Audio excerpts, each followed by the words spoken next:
കൂടുതൽ വാർത്തകളും വീഡിയോകളും കാണാൻ ഈ ചാനൽ സബ്സ്ക്രൈബ് ചെയ്യുക. കൂടെ ബെൽ ബട്ടൺ അമർത്തുക.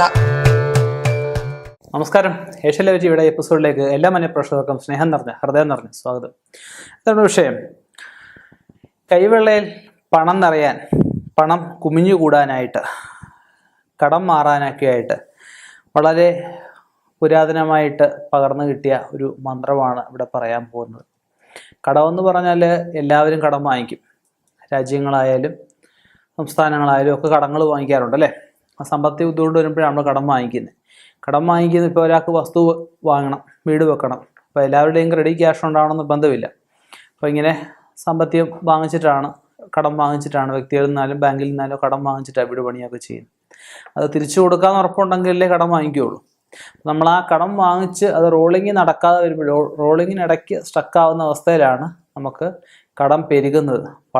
കടം പെരുകിയാണ് നമുക്ക് നാട്ടിൽ നിൽക്കാൻ പറ്റാത്ത അവസ്ഥ, നമുക്കും കുടുംബത്തിനുമൊക്കെ ഒരു മാനക്കേട് പോലൊക്കെ തോന്നുക, കൊടുത്തു തീർക്കാൻ പറ്റുന്നില്ലോ എന്ന് പ്രയാസങ്ങളുണ്ടാവുക, വസ്തു ജപ്തിയാവുന്ന അവസ്ഥ, ഇതൊക്കെ ഉണ്ടാകുന്നു.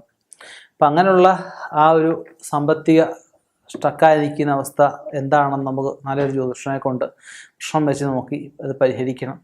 മറ്റ് ദോഷങ്ങളൊന്നുമില്ല എന്നൊരിക്കില്ല. തീർച്ചയായിട്ടും ഞാൻ ഈ പറയുന്ന മന്ത്രം ജപിക്കുകയും അതിൻ്റെ യന്ത്രമായിട്ട് ധരിക്കുകയും നല്ല ഒരു ഉത്തമനായ കർമ്മിയെ കൊണ്ട് അത് പൂജയായിട്ട് കഴിപ്പിക്കുകയും ചെയ്ത് അതിൻ്റെ പത്മമൊക്കെ സൂക്ഷിച്ചു വെച്ച് ആ പത്മപ്രസാദമായിട്ട് രാവിലെയും വൈകിട്ടും തൊഴുകയൊക്കെ ചെയ്യുന്നത് ഏറ്റവും നല്ലതാണ്.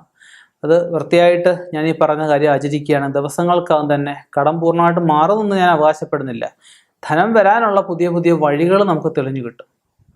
നമുക്കൊരു വേറെ വഴി, കടം പെട്ടെന്ന് ഒറ്റയടിക്ക് മാറ്റാൻ പറ്റത്തില്ല. അത് വന്നു ചേർന്നിരിക്കുന്ന കാര്യം, അത് അങ്ങനെ നിൽക്കും. നമ്മൾ കൊടുത്തു തീർത്തെങ്കിലേ കുറച്ചായിട്ട് കുറഞ്ഞ അവസാനം ഇല്ലാതാവത്തുള്ളൂ. അപ്പോൾ ധനം വരാനുള്ള വഴികൾ നമുക്ക് തുറന്നു കിട്ടും. നമുക്ക് ധനഭാഗ്യത്തിന് ജയദുർഗാ പൂജ എന്ന് പറഞ്ഞ പൂജയുണ്ട്. ആ പൂജ, അതിൽ ജയദുർഗാ മന്ത്രം ജപിച്ച് ആണ് നമ്മളത് ചെയ്യുന്നത്. നമുക്ക് ആ മന്ത്രം എന്താണെന്നല്ലേ അതിലേക്കൊന്ന് നോക്കാം.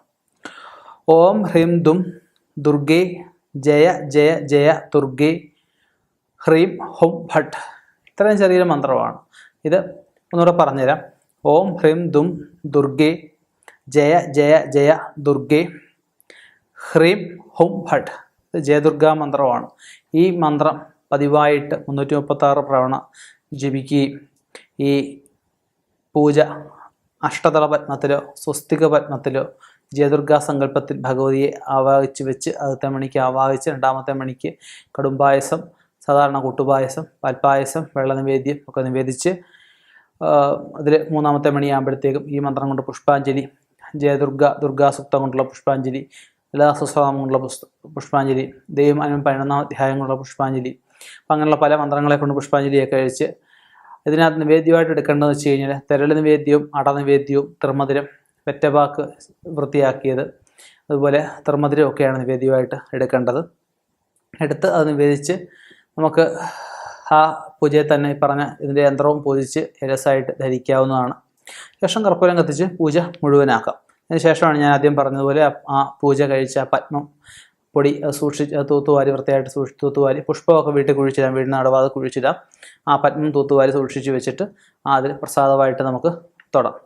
അങ്ങനെ തൊട്ട് കഴിഞ്ഞാൽ നമുക്ക് ദിവസങ്ങൾക്കകം തന്നെ നല്ലൊരു മാറ്റം നമുക്ക് ജീവിതത്തിലും നമുക്ക് കർമ്മമേഖലയിലും ധനവരവിലും ഒക്കെ മാറ്റം അറിയാനാവും. അപ്പോൾ ഇനിയും ഇതുപോലെയുള്ള വ്യത്യസ്തമായ വിഷയങ്ങൾക്കുള്ള മറുപടിയുമായി കണ്ടുമുട്ടാം. നിർത്തുന്നു. നന്ദി, നമസ്കാരം.